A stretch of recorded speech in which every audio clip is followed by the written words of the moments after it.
Brad had asked me to talk a little bit about the book that my Reason colleague Matt Welch and I published about a decade ago, the Declaration of Independence, which promised that libertarian politics were going to fix what's wrong with America. I can report that the government did not take our advice. So you don't blame us. But so I want to present a kind of quick synopsis of a kind of new and improved Declaration of Independence, and about how individualism and freedom will remake America, or can remake America. And I agree completely with Brad and with the other speakers that as dire as things are right now, we have a phenomenal opportunity, a set of opportunities, and I would argue, at least in America, I think they're already starting to come about. The two main points of the Declaration of Independence were that a decisive chunk, a large and growing percentage of Americans at that point, were declaring themselves as politically independent and sick of the major parties. In the U.S., and all of the Americans here know, if you want to vote for somebody who's on a ballot and is going to, get into office, it means you got to go with a Democrat or a Republican. But these were like cable packages, and I'm going to get to that a little bit later down the road. But where you have to, for the 2 or 3 channels you really want, you got to put up with a lot of junk that you don't care about. For instance, if you want lower taxes in America, that means that you also have to now be anti-immigrant and you have to be anti-abortion. And these things are not necessarily, they don't make sense together necessarily, but that's the offer. And then, the Democrats have another bundle of options, and to get that ESPN or that HBO or that Comedy Central that you want, you got to put up with a lot of, kind of like Golden Girls reruns or something like that. You can't get out of it. The other main point, and this is really important because this is where we need to focus, I think, our attention and a lot of our efforts in America, is that politics is a lagging indicator of where America is already going. And so in the 70s, even as the economic policy was terrible, there was a burst of individualism and entrepreneurship that would later come online in a big way in the 80s, 90s, and aughts that wasn't being taken seriously. But you saw it in the music, you saw it in the dress, you saw it in sexual liberation, and you saw it in entrepreneurship in small businesses like Microsoft and Apple that would later redefine what it meant to be an American corporation. And this is good because these two clips running side by side kind of sum up where we are in America.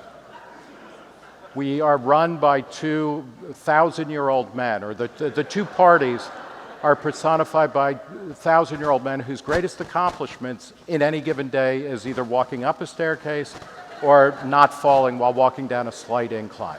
Okay, choose your fighter, right? But not to sugarcoat anything, where we are, we're in an era of out-of-control spending. In 2019, before COVID, we set a record in America. The federal government spent $4.4 trillion, most ever. In last year, in fiscal 2021, which wrapped up earlier this fall, the government spent $6.8 trillion. Before that, in 2020, it was $6.6 trillion. Out of control spending. Populism is everywhere. There's a left-wing and a right-wing version of it. They're both bad because they're anti-individualist. They are anti-free markets, ultimately, and they try to centralize power in the name of giving it to all of the people who are shut out of some kind of elite system.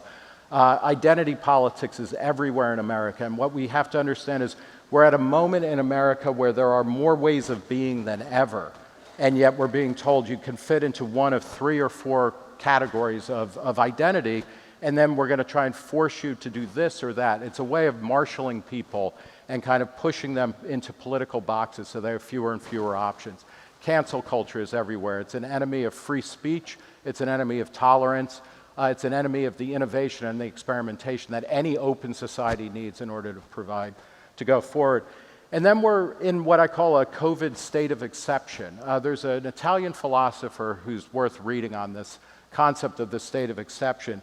Giorgio Agamben says that liberal democracies are particularly prone to declaring states of exception, that in order to save a liberal political order where you have individualism, free markets, freedom, you have to suspend it because of some massive threat.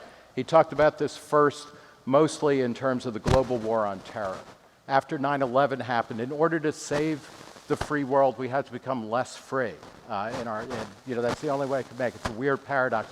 George Bush, during the financial crisis, said, I needed to sacrifice free market principles in order to preserve the free market. That's a state of exception. Just as the war on terror and the financial crisis states of exception were running out of juice, we got COVID. And now, in order to be a free people, we need to put up with more and more incursions on our very basic liberties. This is a picture of high school seniors in Washington State who finally got back to go to their schools and their band members. And what are we doing to our children when we are, putting them in bubbles like this? But where we're headed, and this is where I'm excited, and these are just cultural indications of a kind of move towards to a new Declaration of Independence. We're cord cutting. Cable package, households with cable peaked at over 90% about 10, 15 years ago. More and more people are getting rid of that because they don't like those types of packages any more than they like the political packages that the Republicans and Democrats are giving.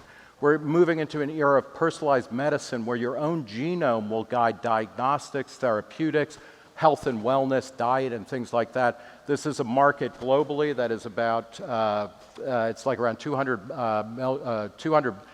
billion now. It's going to be over 700 billion in a decade. And then I want to talk a little bit about NFTs, or Bitcoin and blockchain, which is really exciting. This is a massively decentralizing technology, and the representative art form of the Bitcoin, of the blockchain revolution, of the crypto revolution, are NFTs. What they do, the typical thing, this is a series called CryptoPunks. Most NFT series, the most popular ones, are long series of endlessly iterated individual differences. This is where the culture is going. We don't want to be black and white. We don't want to be straight and queer.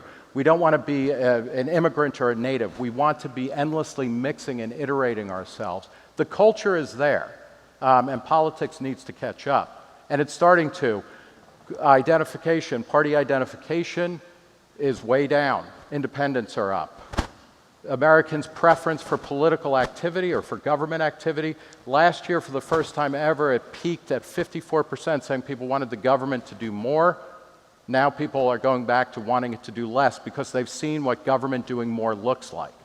Which leads me to our narrative going forward. I think in America, and this can be adapted for other countries, Brad Lipps in his book talked about how the crisis of values in American life today can only be solved by rebuilding a consensus around the institutions of liberalism and free society, by renewing the culture of tolerance and personal responsibility. That is the way forward, and the policies that follow up on that are things like battling for free individual expression, not just in speech, but also in personal, economic, and cultural lifestyles, which are everywhere, breaking out all over the place, pushing back against identity politics and whatnot. And then our policies, we need to constantly be devolving decision-making to the individual. And that includes things like school choice, where you get to figure out where you go or what your kids want. It's also in things of taking welfare payments and turning them into unrestricted cash transfers so people can choose to spend money the way they need to improve themselves.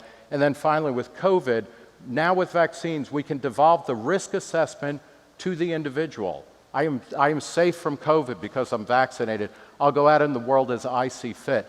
These are kind of some of the winning strategies coming off of that winning idea that Brad talks about that are right for this time. So I'll look forward to talking more about this in the comments, but thank you very much.